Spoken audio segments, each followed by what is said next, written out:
Sir మీరు OBC అధ్యక్షుడిగా నియమించబడ్డారు. So ఇంతకు ముందు వరకు ఇప్పటి వరకు ఎటువంటి కార్యక్రమాలు చేశారు, తర్వాత ఏ విధంగా చేయబోతున్నారు?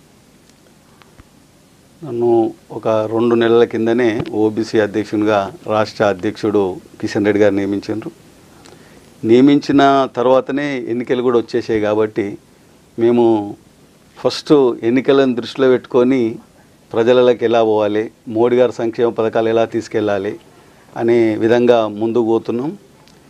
అయితే మాకు ఓబీసీ మోర్చా ఈ రాష్ట్రంలో తెలంగాణ రాష్ట్రంలో బీసీలే దాదాపు 60% మంది.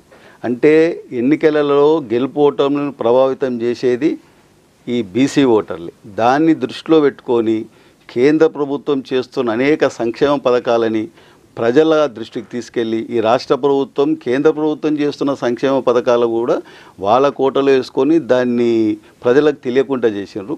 ముఖ్యంగా ఈ విషయంలో మేము ప్రజల దగ్గరికి నరేంద్ర మోడీ గారు చేసిన పథకాలు ఏ విధంగా మీకు అందుతున్నాయి, అది ఎవరిస్తున్నారు అనే విషయం మేము మొత్తం మండల స్థాయి నుంచి పట్టణాల్లో డివిజన్ స్థాయి వరకు తీసుకెళ్ళి ఒక సమ్మేళనాలు చేసి ప్రతి స్కీమ్ గురించి కూడా వాళ్ళ దృష్టికి తీసుకుపోయి, అంటే ఎన్నికలను దృష్టిలో పెట్టుకొని కాదు, ఇవి నిరంతరం సాగే పథకాలు, కేసీఆర్ పథకాలు కావు ఇవి. కేసీఆర్ పథకాలు ఉప ఎన్నికలు వచ్చినప్పుడు ఏదో పథకాలు చేస్తాడో, ఆ తర్వాత ఎన్నికలైన తర్వాత ఆ పథకాలు ఎక్కడ పోతాయో ప్రజలకు తెలియదు. కానీ నరేంద్ర మోడీ గారి పథకాలు ఏదైతే ఉన్నాయో అది నిరంతరం సాగే ప్రక్రియ. దాన్ని ప్రజల దృష్టికి తీసుకుపోవడానికి ఫస్ట్ మేము ఆ కార్యక్రమం మొదలుపెట్టాం. ఓకే సార్, మీరు ఎలాగో ప్రచారంలో భాగంగా ప్రచారం చేస్తూ ఉన్నారు. అటువంటప్పుడు